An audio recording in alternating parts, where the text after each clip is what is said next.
The Lord said to Moses and Aaron, "Say to the Israelites, of all the animals that live on land, these are the ones you may eat. You may eat any animal that has a divided hoof and that chews the cud." There are some that only chew the cud or only have a divided hoof, but you must not eat them. The camel, though it chews the cud, does not have a divided hoof. It is ceremonially unclean for you. The hyrax, though it chews the cud, does not have a divided hoof. It is unclean for you. The rabbit, though it chews the cud, does not have a divided hoof. It is unclean for you. And the pig, though it has a divided hoof, does not chew the cud. It is unclean for you. You must not eat their meat or touch their carcasses. They are unclean for you. Of all the creatures living in the water of the seas and the streams, you may eat any that have fins and scales.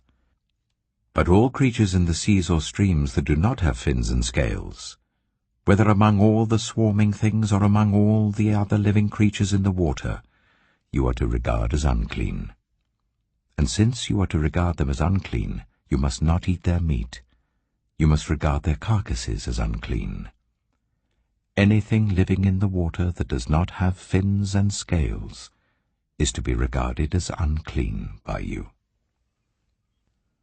These are the birds you are to regard as unclean, and not eat, because they are unclean: the eagle, the vulture, the black vulture, the red kite, any kind of black kite, any kind of raven, the horned owl, the screech owl, the gull, any kind of hawk, the little owl, the cormorant, the great owl, the white owl, the desert owl, the osprey, the stork, any kind of heron, the hoopoe, and the bat. All flying insects that walk on all fours are to be regarded as unclean by you. There are, however, some flying insects that walk on all fours that you may eat. Those that have jointed legs for hopping on the ground. Of these you may eat any kind of locust, cricket, cicada, or grasshopper. But all other flying insects that have 4 legs you are to regard as unclean. You will make yourselves unclean by these. Whoever touches their carcass will be unclean till evening. Whoever picks up one of their carcasses must wash their clothes, and they will be unclean till evening. Every animal that does not have a divided hoof, or that does not chew the cud, is unclean for you. Whoever touches the carcass of any of them will be unclean. Of all the animals that walk on all fours, those that walk on their paws are unclean for you. Whoever touches their carcasses will be unclean till evening. Anyone who picks up their carcasses must wash their clothes, and they will be unclean till evening. These animals are unclean for you. Of the animals that move along the ground, these are unclean for you: the weasel, the rat, any kind of great lizard, the gecko, the monitor lizard, the wall lizard, the skink, and the chameleon. Of all those that move along the ground, these are unclean for you. Whoever touches them when they are dead will be unclean till evening. When one of them dies and falls on something, that article, whatever its use, will be unclean, whether it is made of wood, cloth, hide, or sackcloth. Put it in water. It will be unclean till evening, and then it will be clean. If one of them falls into a clay pot, everything in it will be unclean, and you must break the pot. Any food you are allowed to eat that has come into contact with water from any such pot is unclean, and any liquid that is drunk from such a pot is unclean. Anything that one of their carcasses falls on becomes unclean. An oven or cooking pot must be broken up. They are unclean, and you are to regard them as unclean. A spring, however, or a cistern for collecting water remains clean. But anyone who touches one of these carcasses is unclean. If a carcass falls on any seeds that are to be planted, they remain clean. But if water has been put on the seed, and a carcass falls on it, it is unclean for you. If an animal that you are allowed to eat dies, anyone who touches its carcass will be unclean till evening.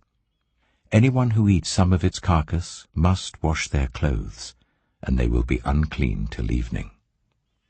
Anyone who picks up the carcass must wash their clothes, and they will be unclean till evening. Every creature that moves along the ground is to be regarded as unclean. It is not to be eaten. You are not to eat any creature that moves along the ground, whether it moves on its belly or walks on all fours or on many feet. It is unclean. Do not defile yourselves by any of these creatures.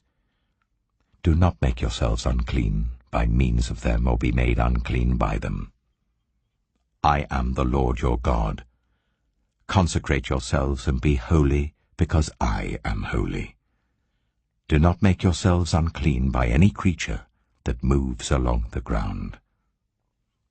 I am the Lord, who brought you up out of Egypt to be your God. Therefore be holy, because I am holy. These are the regulations concerning animals, birds, every living thing that moves about in the water, and every creature that moves along the ground. You must distinguish between the unclean and the clean, between living creatures that may be eaten and those that may not be eaten. Leviticus chapter 12. The Lord said to Moses, "Say to the Israelites, a woman who becomes pregnant and gives birth to a son will be ceremonially unclean for 7 days, just as she is unclean during her monthly period. On the 8th day, the boy is to be circumcised. Then the woman must wait 33 days to be purified from her bleeding. She must not touch anything sacred or go to the sanctuary until the days of her purification are over. If she gives birth to a daughter, for 2 weeks the woman will be unclean as during her period.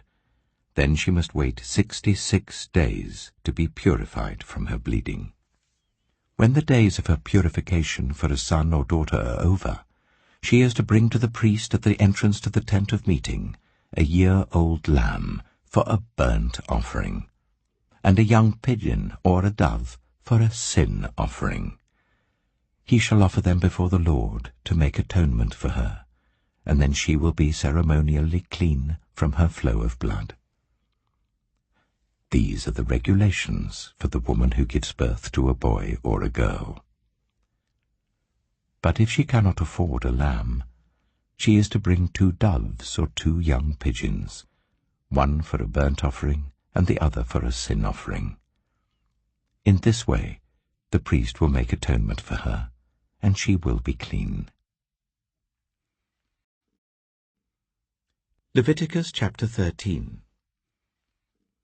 The Lord said to Moses and Aaron, "When anyone has a swelling or a rash or a shiny spot on their skin that may be a defiling skin disease, they must be brought to Aaron the priest or to one of his sons who is a priest. The priest is to examine the sore on the skin, and if the hair in the sore has turned white, and the sore appears to be more than skin deep, it is a defiling skin disease. When the priest examines that person, he shall pronounce them ceremonially unclean. If the shiny spot on the skin is white but does not appear to be more than skin deep, and the hair in it has not turned white, the priest is to isolate the affected person for 7 days. On the 7th day, the priest is to examine them.